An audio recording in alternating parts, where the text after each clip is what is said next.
नमस्कार, बहुत स्वागत है आपका। आप देख रहे हैं दोपहर दमदार। मैं हूं आपके साथ ऋतु ज्ञानवानी। तो जल्द अब इंतजार खत्म होने वाला है मोहन कैबिनेट का।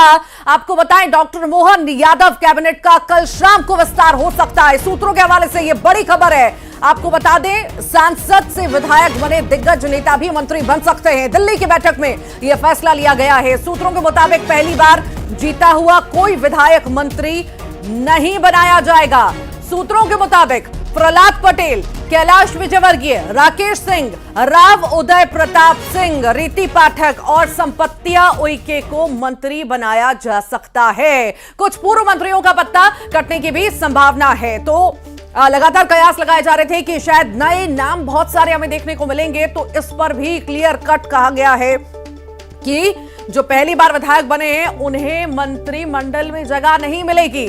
बड़े दिग्गजों को जगह देने की तैयारी में अब बीजेपी है और ऐसी उम्मीद लगाई जा रही है कि कल विस्तार हो सकता है मंत्रिमंडल का। मुहर नामों पर लग चुकी है। जमावड़ा कल दिल्ली में दिग्गजों का था, बैठक हुई थी, सीएम भी पहुंचे थे, साथ ही साथ बड़े दिग्गज भी दिल्ली पहुंचे थे। जेपी नड्डा, गृहमंत्री अमित शाह, इनके साथ मुलाकात हुई, बैठक हुई, मंथन हुआ और नामों पर मुहर लगी। अब जल्द सभी के सामने होंगे नाम।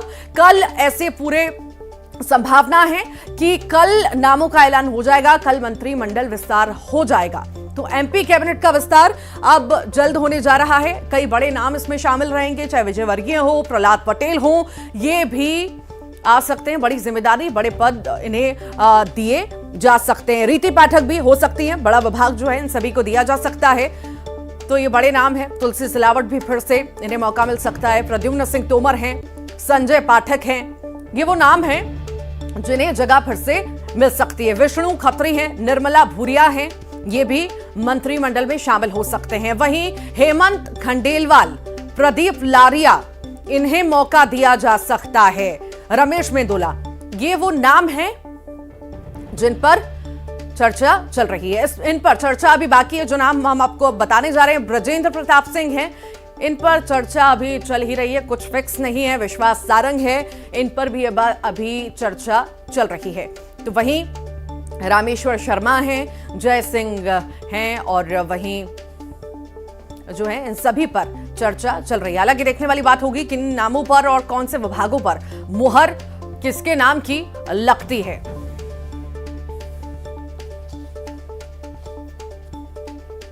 जानकारी लेंगे, हमारे साथ सहयोगी शैलेंद्र चौहान जुड़ रहे हैं लाइव। शैलेंद्र, मंत्रिमंडल का विस्तार कल हो सकता है, पूरी संभावनाएं हैं और अब तो ये भी कयास लगाए जा रहे हैं कि दिग्गजों को ज्यादा मौका दिया जा सकता है, बड़े बड़े विभाग उन्हें दिए जा सकते हैं, जैसा कि उम्मीद पहले भी थी। और ये भी लग रहा था कि शायद नए चेहरों को मौका मिले, पर यह भी शायद कहीं ना कहीं क्लियर होता हुआ नजर आ रहा है कि जो पहली बार के विधायक हैं उन्हें तो मंत्रिमंडल में शामिल नहीं किया जाएगा।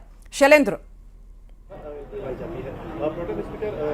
जी देखिए, बिल्कुल लगभग मंत्रिमंडल विस्तार को लेकर जितने भी चर्चाएं होना थी वो काफी कुछ हो चुकी है। दिल्ली में कल की बैठक के बाद सभी नामों को लेकर कि किस तरह के फार्मूले को पर पार्टी को जाना है। तो एमपी में ना गुजरात फार्मूला होगा ना यूपी फार्मूला होगा। एमपी में अपना एमपी का एक नया फार्मूला होगा जहां सीनियर भी होंगे और जूनियर भी होंगे।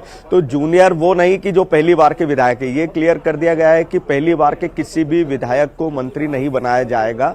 लेकिन जो 2 बार के मंत्री हैं उनमें जो ऐसा हो सकता है कि कोई सीनियर विधायक की जगह भी जूनियर विधायक को भी मौका दिया जा सके जो 3 बार 4 बार से जीता हुआ है। तो लगभग सारी तैयारियां राजभवन में भी ऐसा बताया जा रहा है कि कल शाम को 5 बजे मंत्रिमंडल विस्तार को लेकर तैयारियां शुरू हो चुकी है। इधर बीजेपी संगठन की बात करें तो एक दौर की चर्चा अभी आज और बाकी है, क्योंकि सभी प्रमुख नेता आज यहाँ विधानसभा में ही। अब इसके बाद एक दौर की चर्चा और होगी जो 3-4 नामों को लेकर असमंजस की स्थिति है। लेकिन ये माना जा रहा है कि 20 से 21 नाम तक मंत्रिमंडल में हो सकते हैं। तो सारी तैयारियां लगभग पूरी है और ऐसे मंत्री जो जैसा कि जो सांसद हमने बताया कि जो सीनियर दिग्गज नेता है जिन्हें सांसद से हटाकर विधानसभा चुनाव में मौका दिया गया था, केंद्रीय मंत्री भी थे जिनमें नरेंद्र सिंह तोमर, प्रहलाद पटेल हो, सांसद राकेश सिंह, रीति पाठक, ये सब बड़े चेहरे जो कि अब नरेंद्र सिंह तोमर एक नई भूमिका में होंगे स्पीकर की, तो उन्होंने भी नामांकन अपना भर दिया है विधानसभा में। अब बाकी बात कर ले तो प्रहलाद पटेल राष्ट्रीय उनका तय है मंत्री बनना। कैलाश विजयवर्गीय राष्ट्रीय महासचिव वो मध्य प्रदेश, मोहन यादव में मंत्रिमंडल में होंगे, रीति पाठक होगी, राकेश सिंह होंगे, राव उदय प्रताप सिंह वो भी होंगे। तो ये सभी नेता, संपत्तियां उइके जो राज्यसभा सांसद वो भी अब मंत्रिमंडल में होगी। एक बड़ा आदिवासी चेहरा है। बड़े तो ये नाम सब तो देखिए सामने आ रहे हैं शैलेंद्र। अब बड़े नामों के अलावा सवाल यहाँ पर यह भी उठता है कि जो बड़े बड़े विभाग हैं आखिर वो किनके खाते में जाएंगे, क्योंकि यहाँ पर बड़े विभाग के लिए डेप्यूटी सीएम भी हैं। क्या वो बड़े विभाग रखेंगे या जो दिग्गज हैं उन्हें भी छोटा मोटा विभाग नहीं दिया जा सकता? यहां पर भी कहीं ना कहीं क्लैशेस होते हुए नजर आएंगे शैलेंद्र। देखिए, बीजेपी में अब आप एक बात मानिए कि अभी तक जो चलता आया था वो नहीं होगा। सारे फैसले सामूहिक हो रहे हैं। अगर आप देखेंगे तो सीएम ना केवल संगठन की सलाह के बिना कोई भी ऐसा फैसला नहीं ले रहे, तो निश्चित ही, क्योंकि सारे फैसलों में दिल्ली की मुहर लग रही है। पहली बार ऐसा हुआ कि राष्ट्रीय अध्यक्ष जेपी नड्डा खुद तीनों राज्यों के साथ कल सीएम के साथ बैठे, प्रदेश अध्यक्षों के साथ बैठे, तो सारे फैसले सामूहिक हो रहे हैं। और ये मैसेज भी बार बार दिया जा रहा है कि कोई भी फैसला कोई व्यक्तिगत नहीं होगा। तो निश्चित ही इसकी छाप आपको इस मंत्रिमंडल में भी देखने को मिलेगी। ये देखने को मिलेगा कि जो सीनियर नेता उनके कद को लेकर उनका ध्यान रखा जाएगा। उन्हें बड़े विभाग मिलना लगभग तय है। ऐसा नहीं हो सकता है कि उन्हें कोई छोटे विभाग देकर ये बताया जाए, या कि कोई भी फैसला सब पार्टी में सामूहिक रूप से लिया जा रहा है और उसकी झलक देखने को भी मिलेगी। यह भी होगा कि भारी भरकम विभागों के साथ कुछ हल्के विभाग दिए जाए, लेकिन ऐसा कोई दिग्गज नहीं होगा जिसे बहुत ही कमजोर विभाग दिया जाए जो कि चर्चा की बात हो। तो ये सब मिला जुला संतुलन होगा और निश्चित ही सीएम अब यहाँ पर सवाल इसके बाद ये भी है कि चलिए नए चेहरों को भी मौका यहाँ पर मिलेगा। हालांकि पूरी तरह वो नए नहीं होंगे, जैसा कि जिक्र किया गया है कि पहली बार के विधायक हुए तो उन्हें शामिल नहीं किया जाएगा। मतलब ज्यादा नए भी नहीं, ज्यादा पुराने भी नहीं। यहाँ पर सवाल ये भी है कि आखिर शुरुआत में क्या माने, कुछ ही विभाग अभी आवंटित किए जाएंगे, सभी विभाग आवंटित नहीं किए जाएंगे। और ये भी है कि आखिर शपथ फिर कब तक होगी और बाकी के नाम कब तक सामने आएंगे, बाकी के विभाग कब आवंटित होंगे? देखिए, एक प्रक्रिया है। पहले कल मोहन यादव कैबिनेट का कल शाम को 5 बजे विस्तार होगा। सारे चेहरे जो हैं मंत्री हैं वो शपथ लेंगे। विभाग का बंटवारा उसके बाद होगा, तो वो उसमें 1 या 2 दिन लग सकता है। अमूमन सीएम और सारे जो मंत्री बैठ के, और इसमें फैसला सीएम ही लेते हैं, लेकिन इस बार सामूहिक फैसला होना है तो सारी चर्चाएं लगभग हो तो चुकी होगी कि किसे क्या विभाग देना है। लेकिन ये शपथ के समय नहीं होगा, उसमें 1 या 2 दिन लग सकता है। कल शपथ होगी तो परसों तक या 1 आध दिन और लगे, उसके बाद विभागों का बंटवारा हो जाएगा। अभी अगर 20 से 21 मंत्रियों की कैबिनेट बनाई जाती है तो निश्चित ही है कि जितने 40 से करीब विभाग है, जो प्रमुख विभाग, वो सभी इन्हीं मंत्रियों में बांटे जाएं। और अगर कोई विभाग छूटता भी है तो वो इन्हीं विभागों में समाहित किया, मंत्रियों को प्रभार में ही दे दिया जाएगा। ऐसा नहीं होगा कि कोई विभाग खाली रखे जाए, क्योंकि अब उसके बाद का मंत्रिमंडल विस्तार होगा। भविष्य की संभावना क्या है वो सब अभी भविष्य के गर्त में, लेकिन जो विभाग है सारे वो बांट दिए जाए। फैसला बीजेपी ले रही है, कड़ी चर्चाएं मंथन कर रही है कि जो भी हो, जो भी फैसला हो बिल्कुल सटीक हो, अच्छा हो और अच्छे हाथों में कहीं ना कहीं वो विभाग जाए कि जो जिम्मेदारी है उसका निर्वहन अच्छे से हो सके। बहुत शुक्रिया फिलहाल शैलेंद्र जानकारी को साझा करने के लिए। और चलिए अब आगे बढ़ते हैं, छत्तीसगढ़ के मंत्रिमंडल की हम बात कर लेते हैं। यहां पर भी चर्चाओं का दौर लगातार जारी है। कल बैठक हुई, सीएम विष्णुदेव साय का बड़ा बयान इस पर आया है कि जल्द मंत्रिमंडल विस्तार होगा, नए और पुराने चेहरों को जगह मिलेगी। कल दिल्ली में मंथन हुआ है, दिल्ली से सीएम विष्णुदेव साय लौट आए हैं और अब जो है ऐसे कयास लगा रहे हैं कि बहुत जल्द जो है मंत्रिमंडल का विस्तार हो जाएगा। उन्होंने बयान दिया है खुद कि बहुत जल्द, ज्यादा इंतजार अब करना नहीं होगा, इंतजार नहीं करना पड़ेगा और मंत्रिमंडल विस्तार जो है बहुत जल्द होगा। लिस्ट तैयार है, बस विस्तार का इंतजार है। तो आखिर किस तरह से जो है किन्हें किसकी झोली में क्या जाता है और किन्हें जगह मिलती है इस मंत्रिमंडल में, ये देखने वाली बात होगी। क्या कुछ कहा है उन्होंने, पहले हम ये सुन लेते हैं।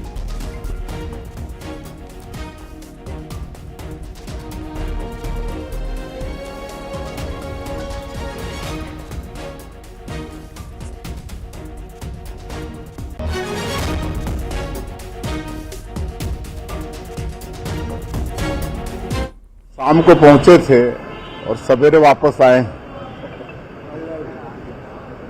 तो आदरणीय गृह मंत्री श्री अमित शाह जी से मुलाकात हुई, आदरणीय राष्ट्रीय अध्यक्ष श्री जेपी नड्डा जी से मुलाकात हुई है और कुछ चर्चाएं हुई हैं और बहुत शीघ्र मंत्रिमंडल का गठन हो जाएगा।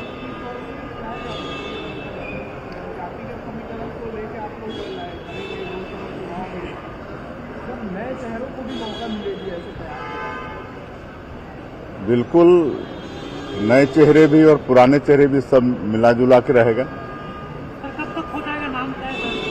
विधानसभा सत्र के बाद या पहले सत्र? थोड़ा इंतजार करिए, बहुत जल्दी हो जाएगा। सर, ये बहुत सारे जो किसान हैं सर, वो चिंता में है कि जो आप लोगों ने घोषणा की थी सर 3100 रुपये देगा, तो जो किसान अभी धान बेच रहे हैं उनको उसी रेट पर मिलेगा क्या पैसा? जी बिल्कुल, जो इस सत्र में धान बेच रहे हैं, मोदी की गारंटी में जो वादा हम लोगों ने किया है 3100 रुपये प्रति क्विंटल और 1 एकड़ में 21 क्विंटल।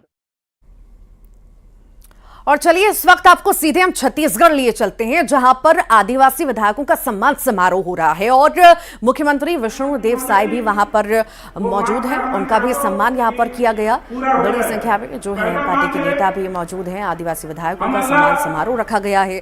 रायपुर की तस्वीरें हैं जहां पर दीनदयाल उपाध्याय ऑडिटोरियम में ये कार्यक्रम का आयोजन किया गया है। बड़ी संख्या में आदिवासी भी यहाँ पर पहुंचे हैं और बड़ा कार्यक्रम रखा गया है। आदिवासी नेता भी पहुंचे हैं।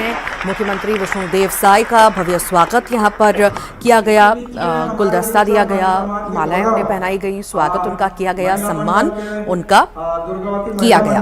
ये तस्वीरें रायपुर से आपको दिखा रहे हैं, जहां पर छत्तीसगढ़ अनुसूचित जनजाति शासकीय सेवक विकास संघ द्वारा ये रायपुर के पंडित दीनदयाल उपाध्याय ऑडिटोरियम में आयोजित किया गया है सम्मान समारोह। आपको बता दें इस कार्यक्रम में छत्तीसगढ़ के पहले आदिवासी सीएम विष्णुदेव साय शामिल होने के लिए पहुंचे हैं। आम सभा का भी आयोजन यहाँ पे किया गया है और आम सभा को विष्णुदेव साय यानी मुख्यमंत्री छत्तीसगढ़ के संबोधित भी करेंगे। पदोन्नति से वंचित हो गए, ओकर कारण हमर लइका मन जो नौकरी मांगनारी से वो रास्ता खत्म हो गए। हम निवेदन करना चाहबो कि फिर पदोन्नति में तस्वीरें रायपुर से आपको दिखा रहे हैं। दीनदयाल उपाध्याय ऑडिटोरियम की तस्वीरें हैं जहां पर सम्मान समारोह जो है उसका आयोजन किया गया है। बड़ी सभा रखी गई है और इसमें संबोधित भी करेंगे सीएम विष्णुदेव साय। आदिवासियों का ये बड़ा कार्यक्रम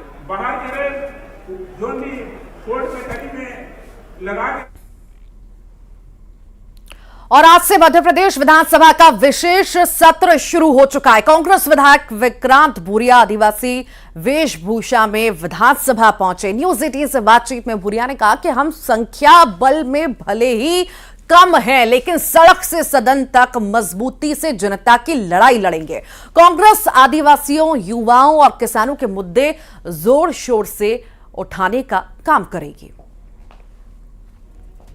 ये पहला नया सत्र जो है वो शुरू हो रहा है सर, एक नए गेटअप में। नए गेटअप नहीं है, बहुत पारंपरिक गेटअप है, लेकिन विधानसभा में इस गेटअप के साथ आज आप नजर आएंगे। कुछ विशेष मैसेज देने की कोशिश है। देखिए, जिस तरह से हमने संघर्ष करा था, क्योंकि आदिवासी स्वाभिमान यात्रा में भी पूरे जिस तरह से आदिवासियों पर अत्याचार हो रहे थे उसको लेकर हम लोग सड़क पर लड़ाई लड़े थे। अब वो लड़ाई जो जल जंगल जमीन की है वो सड़क से लेकर सदन तक लड़ाई लड़ी जाएगी और हम कोई कसर नहीं छोड़ने वाले हैं। बीजेपी ये बिल्कुल मुगालते में नहीं रहे कि हम कम हैं। हमारे जितने विधायक हैं पूरे उनके विधायकों पर भारी पड़ने वाले हैं।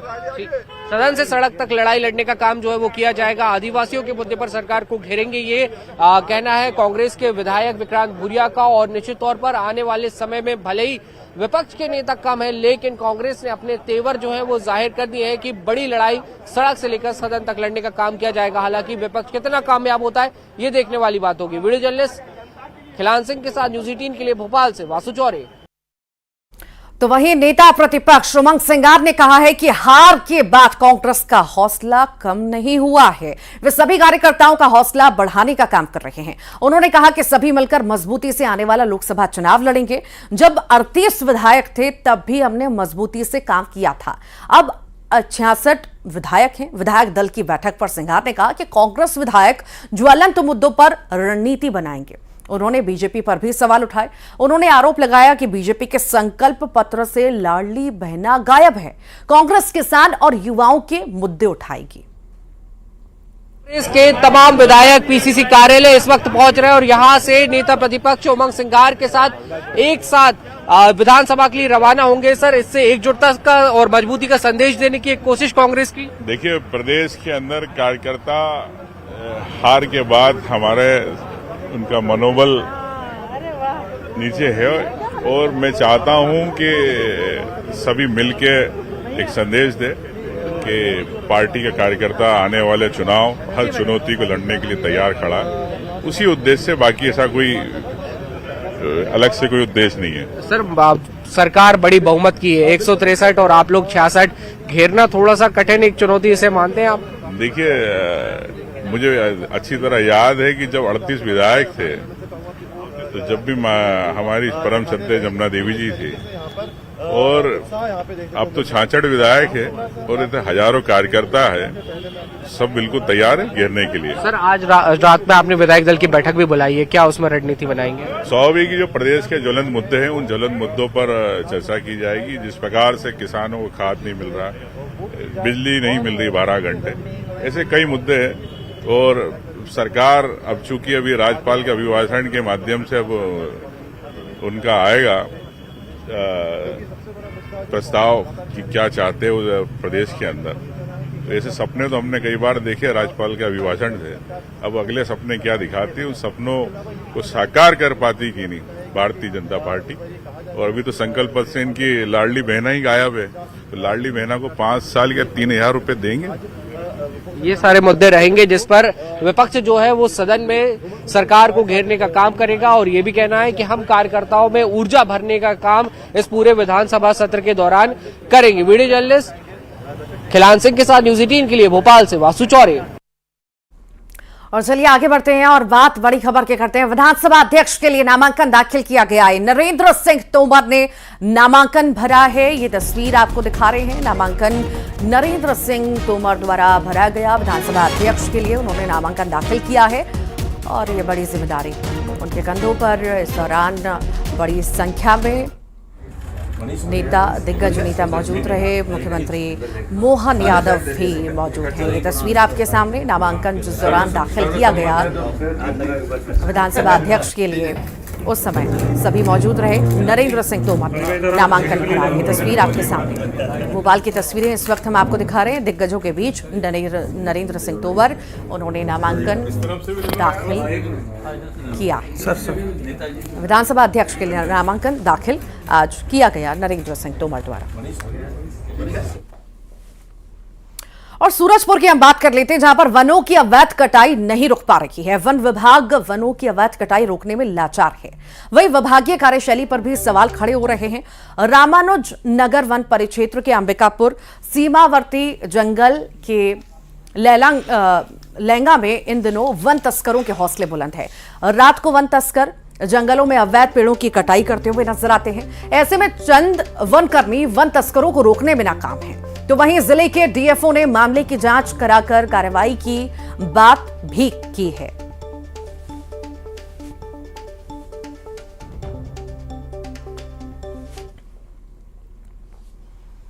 और आइए देखेंगे खबरों का 2020। पीएम मोदी के